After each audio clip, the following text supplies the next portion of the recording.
Welcome back, everybody, to our Midwestern Dynasty, where we are ranked inside the top 10 in the nation. We are ranked 7th, we are winners of 6 straight, have an 8-1 record, are 5-0 in conference, and are putting together an overall good year. Our starting quarterback, Chuck Flucky, may only be a true freshman, but he is nearing 2,000 passing yards and 20 passing touchdowns. Our offensive line, I feel like they have been improving every single game and getting better as the year goes on. Nick Shields has taken a massive step forward and is proving to be the true number 1 wide receiver that we were lacking. We have a great 1-2 punch at running back with Sizer and Leff, but don't forget about Clifton, who could still play in 3 more games this year while maintaining his red shirt. Our defensive line has been swarming all year, getting a ton of sacks and TFLs, and it hasn't been just one guy. Our entire defensive line has been playing at a high level. The linebacking room has a lot of speed, they play sideline to sideline, and make a lot of plays. Speaking of making a lot of plays, our secondary has been doing that. They have been very opportunistic, picking off a lot of passes. So it's been a good year for us, but we have a chance to make it a special one if we keep on winning and playing as well as we have as of late. Next up on our schedule would be one of our rivals in Georgia Southern. They are just 2-7. They began the year with a win, but after that, they went on a 7-game losing streak. They did end that with a win last week over FIU, so maybe they are back on the right track, but in these rivalry games, you have to throw the records out. Anything can happen. It is senior night for them also, so they're going to be trying to send their seniors out the right way. Hopefully we can get the W. Georgia Southern trying to pull off a massive upset win. It would be the biggest in their school's history, but they're not off to a good start. Santiago Martino with the sack. He had gone 6 straight games prior to this one without a sack, so it's about time he got to the quarterback again. Here is Kasim Crispin trying to do it himself on 3rd and 17. He's going to run for 20 yards and get the first down to keep this drive alive. Up near midfield. Quick pressure on Crispin. It's Santiago Martino again with his 2nd sack on the opening drive of the game. Another 3rd and long for the Eagles. Crispin is going to try and weave the pocket, but he can't get out of it. Jimmy French with the sack, the 9th of his career, and this one, it's a drive ender. It'll force a punt on 4th and long. Midwestern at their own 36 on a 3rd and 3. Block to Schuler is going to be enough for a first down and more, as Schuler is going to be driven out of bounds across midfield. Now 3rd and 8 for the Horned Owls. Eagles, they send a blitz. It's picked up well. Flucky has a man wide open, and Joey Hammer, he's inside the 20, rumbling and stumbling and fighting his way up near the 10. Some great effort out of him. He's going to make it goal to go for the Horned Owls. 3rd and goal from the 1. It's a give to Avery Sizer, and he'll reach the ball across the goal line for his 10th rushing touchdown of the season and 35th career touchdown. And this score, it now gives Avery Sizer a touchdown run in 6 straight games. Down by 7. Georgia Southern is going to go deep down the field on 3rd and 2, and they'll hit the bomb. It's DeAndre Buchanan, the redshirt senior wide receiver, has a gain of 67 to make it goal to go here on senior night. On 2nd and goal, they go with a quick RPO to Elijah Walton, who is going to waltz his way into the end zone for the easy score, and that'll tie this game up at 7. So all tied at 7 late in the first quarter. Here's Chuck Fleck booting to his right on 3rd and 4, throwing it falling away deep down the field and hitting Devin Gentry, and he'll score a 58-yard touchdown. What a throw from Chuck Fleck. That was 52 yards in the air as he was falling away to get his 20th passing touchdown of his career. 14-7 in the second quarter. Midwestern on offense again, looking to add on. Terrell Leff will take the carry up to the 32 of Georgia Southern. On the edge of the red zone, Chuck Fleck is going to keep it on a read option. He has the edge, and he has the touchdown. He'll take it in from 20 yards out on the quarterback keeper for his 3rd rushing touchdown of this season. That'll make it 21-7 in the first half. But Georgia Southern, they need to get a score on this drive to match pace. Crispin over the middle on the move is going to be intercepted. It's George Noddy. He somehow stays on his feet, and his first career interception is going to end up being a pick 6 against one of the rivals of Midwestern. And that'll make it 28-7. This game is in danger of becoming a massacre if Georgia Southern doesn't end up getting another score on the board here soon. A run for Bryce Baker is going to be a big one. He is down at the 34 of Midwestern. George Noddy with a touchdown-saving tackle.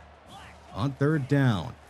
No pressure here at all on Crispin, who throws to his right, and the pass is going to be broken up right at the first down marker. A great play by Josh Wood will force a field goal on fourth down. With under 5 minutes to go in the first half, Fleck is going to be flushed in the pocket. He'll fire on the move, and they'll say the pass was caught in bounds by Devin Gentry. Another great throw on the move by Chuck Fleck. That one a 23-yard frozen rope to Devin Gentry. There was a screen to Avery Sizer. He's going to pick up a big gain. He's across midfield and eventually dragged down to the ground inside the 30 of Georgia Southern. Just outside the red zone at the 21. Fleck with a man wide open again. It's Nick Shields. He's going to showboat his way into the end zone for the easy score. The 19th touchdown of his career is going to put the Horned Owls up 35-10 on the Eagles. Georgia Southern across midfield, facing 3rd and 10 though, and they are going to be sacked out of field goal range. Andre Okoye gets to Kasim Crispin. It'll force a punt on 4th and 15. The Horned Owls backed up at their own 11. Fleck with time. He's launching left side for Nick Shields, and it's a great back shoulder throw to him. 45 yards on that one. Chuck Fleck just putting on the best performance of his career, I would say, up until this point. We'll see if he's able to keep it up. He's got a man behind the defense. It's Nick Shields, and that's going to be a touchdown. 2 plays, 88 yards. Chuck Fleck to Nick Shields on both passes and both plays. And that'll make it 42-10 in the first half. Jump into the third quarter to a 42-10 game. Here is Nick Shields making a tough catch on a slant route. And with that completion, Chuck Fleck now has over 300 yards passing on the day. He'll fake a give to left. Throw to his right. Roberto Suarez, he is loose and going to be corralled at the 25. Out of bounds he goes there with a big pickup. Fleck continuing to air it out. He goes left side to Shields. He'll turn the corner, and he's going to score his 3rd touchdown of the game. And that is really going to make this a blowout. It is now 49-10 in the third quarter. Chuck Fleck is having the best game of his career, but so is Nick Shields. It's been a great game for those two. Rolling to his right is Crispin, and he's sacked for the 3rd time today by Santiago Martino, another player who is just having the best game of his career. It's now 49-13. Georgia Southern trying to fight their way back into the game. Here's a deep pass over the middle, caught. That is a touchdown for KD Dorsey, a 27-yarder, and the 9th touchdown of his season. But Georgia Southern, they are inching their way back into the game. It's 49-20. Pressure on Crispin. He's going to be strip sacked, and it's going to be recovered right at the goal line by Georgia Southern. But more importantly, in my opinion, for Santiago Martino, he has set a new single-game record in Midwestern history of sacks. He has 4 of them today. And Midwestern, they're going to run this score up late in the fourth quarter. Why not? Nick Shields, he catches his 4th touchdown of the game. And for Chuck Fleck, he throws his 5th touchdown pass of the game, his 6th total touchdown. And that is going to make this a 56-20 score, which ends up being the final score. So we go on the road and blow out one of our rivals and pick up our 9th win of the season. Your player of the game, it's Chuck Fleck, who had the best game of his young career. This was just another all-around dominant performance by our team. We went on the road to one of our rivals in Georgia Southern and beat them down on their senior night, winning 56-20. It was pretty much over at halftime, I would say.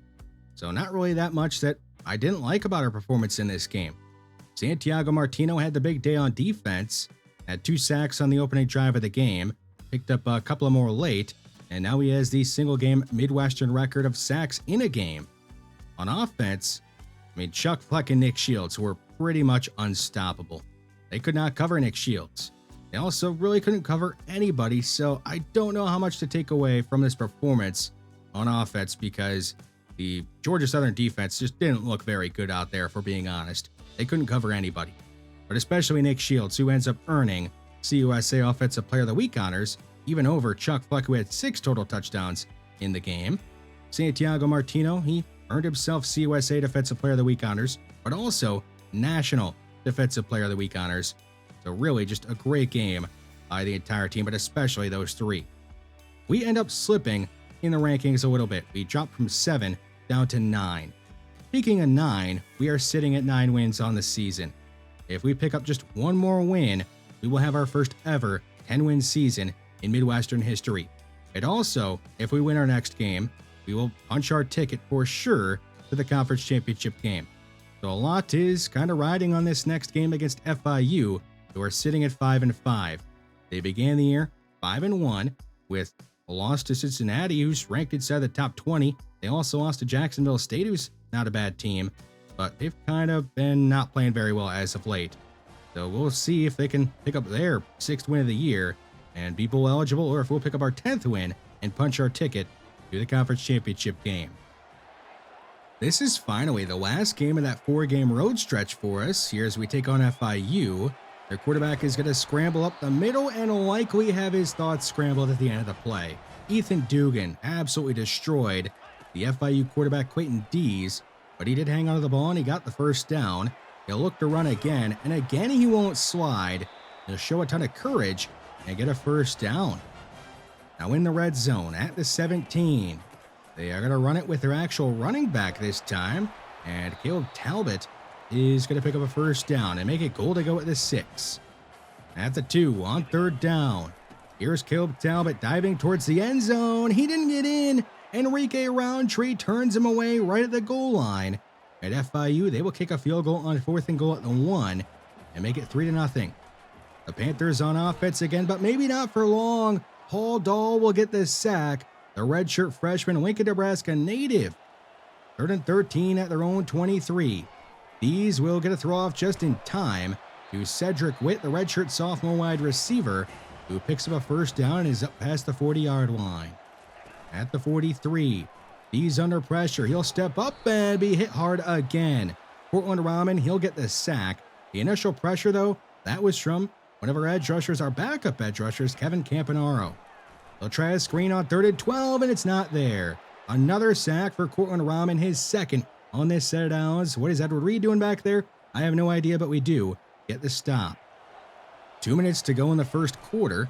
Fleck will go quick left side to Nick Shields on an RPO, and he gets loose. He'll race down the sideline, and he's gone. 62 yards to the end zone on a simple RPO play. Now Nick Shields, he's up to 23 career touchdowns, and just like that, the Horned Owls have taken a 7-3 lead.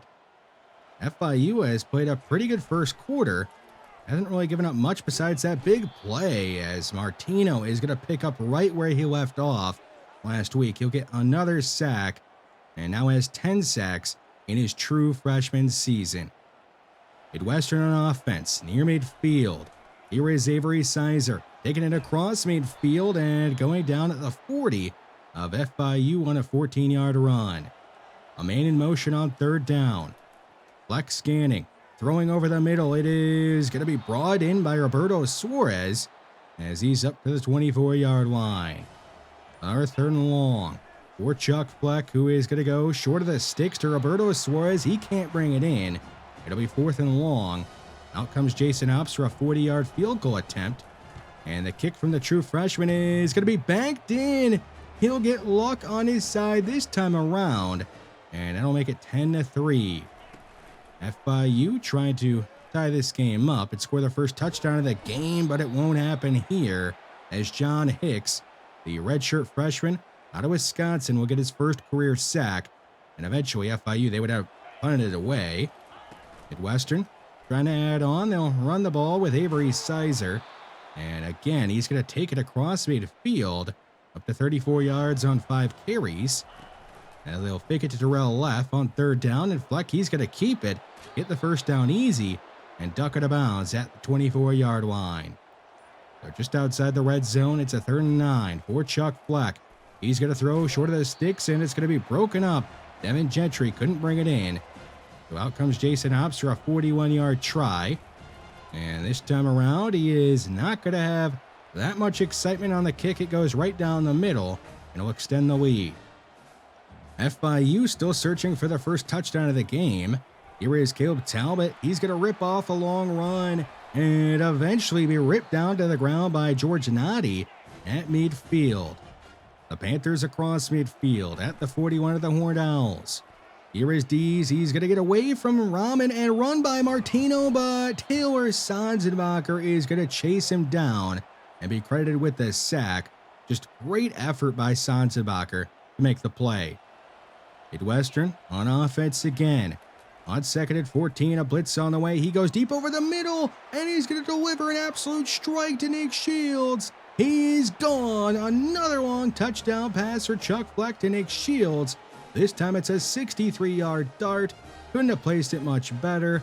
And these two just seem to be on the same page at all times. You never know when they're going to strike for a big play.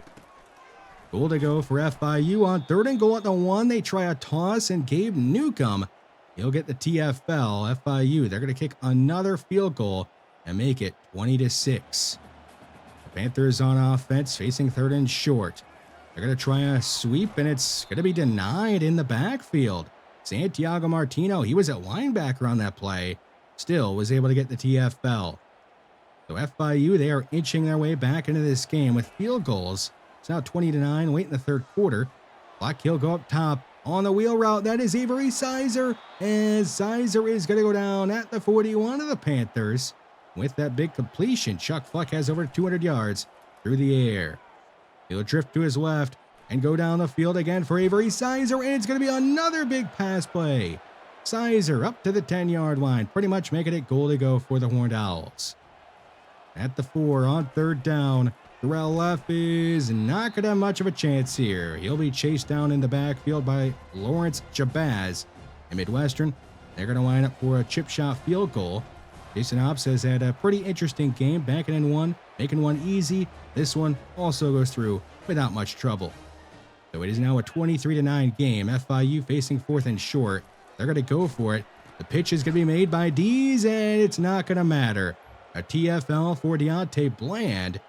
Jimmy French, he took the quarterback. Bland took the running back. And that ends up being a turnover on downs forced by this Midwestern defense. FIU didn't give up anything. It's only 23-9. Their quarterback Dees rolls into his own end zone and is going to be sacked. Paul Dahl will get his second sack of the game, and this one, it's a safety to make it 25-9 in the fourth quarter. Midwestern has put themselves in a great spot. They are up 25-9, getting late in the fourth quarter. Leff is going to make that man learn a new dance move with a juke move he just put on him. He does eventually get chased down, but not before he's all the way to the 20-yard line. Now it's 3rd and 19, back at the 29. Black is going to go down the field and again fit a throw into a tight window. This time it ends up going to Devin Gentry, who doesn't score, but he makes it goal to go. 1st and goal from the 2. It's a handoff to Sizer. He'll walk into the end zone untouched for an easy touchdown to add on to his career touchdown total. He's up to 36. And yes, that touchdown streak, it does stay alive. He has now scored a touchdown in 7 straight games.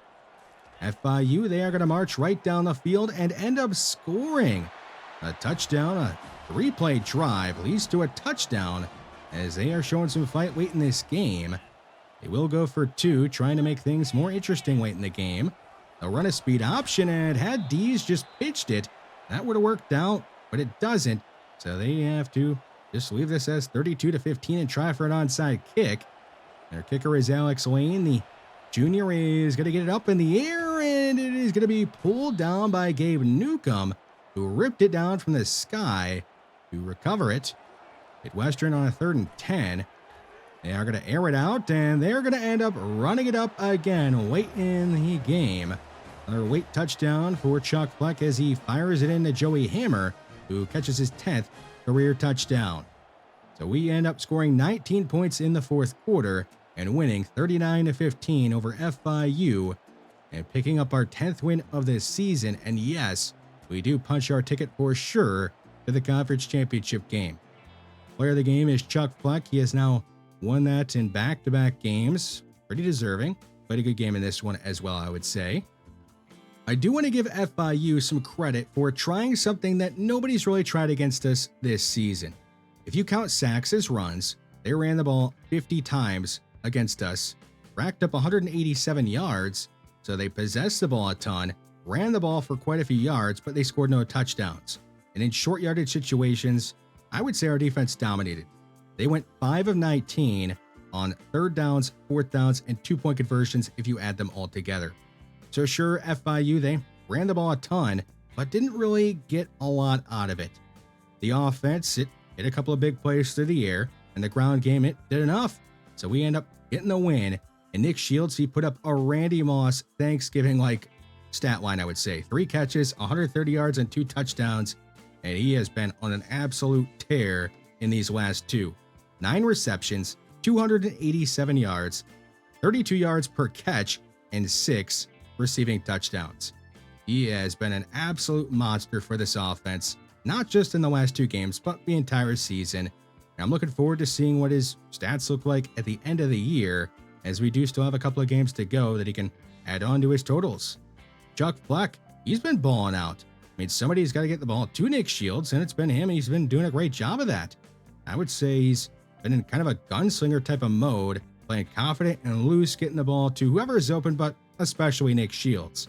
In the last 3 games, he has 942 passing yards, 10 passing touchdowns, also a rushing touchdown, and has a 62% completion percentage. I think he's done a good job of getting the ball down the field to Nick Shields and allowing him to just run after the catch. So the offense, it's looking good, but the defense also looking solid.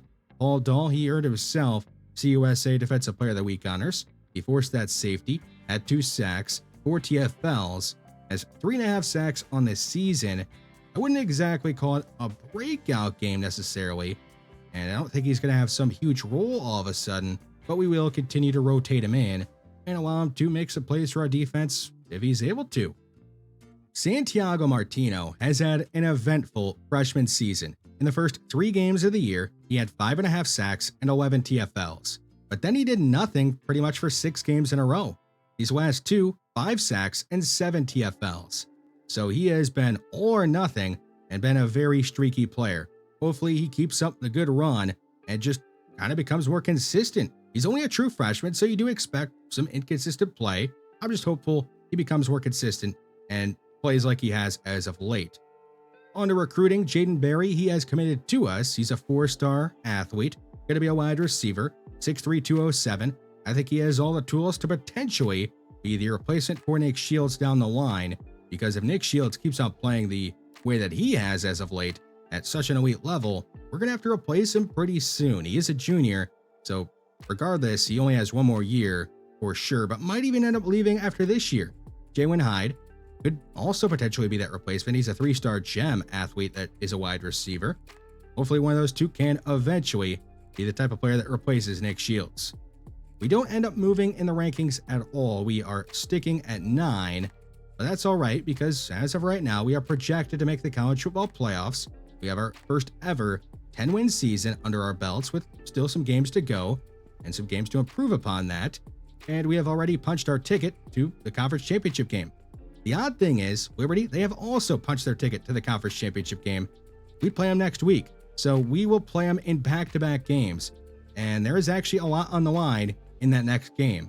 Not only are we trying to keep up our Great Plains stay inside the top 10, but if we lose to Liberty next week, they will have home field for the conference championship game. So hopefully we go out there and beat them.